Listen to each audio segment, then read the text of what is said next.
Hi friend, আজকে আবার সকাল সকাল রান্নাঘরে চলে আসলাম রান্না করতে। তো দেখো আজকে কি কি রান্না করব। আগে থেকে মাছে নুন হলুদ মাখিয়ে রেখেছি।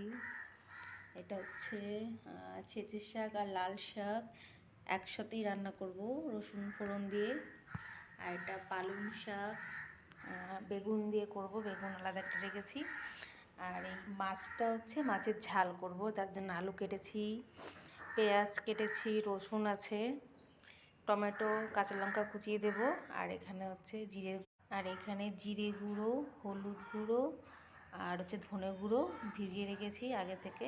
তো রান্নাটা এবার স্টার্ট করা হোক।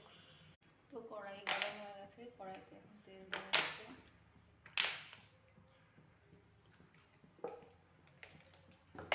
তেলটা গরম হোক।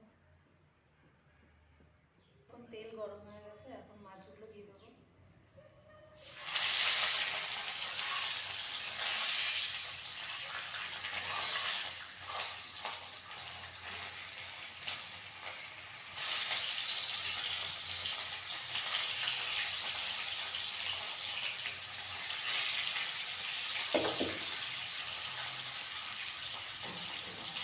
দেখো এই যে মাছ ভাজা হয়ে গেছে, আর এই যে মাছের মাথা ভাজা হচ্ছে, ভাজা কমপ্লিট।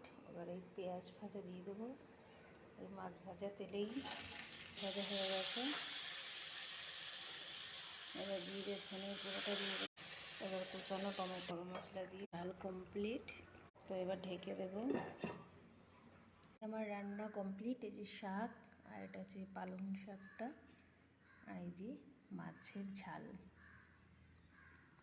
তো বাই বন্ধুরা, রান্নাটা কেমন হয়েছে কমেন্ট করে বলো। বাই।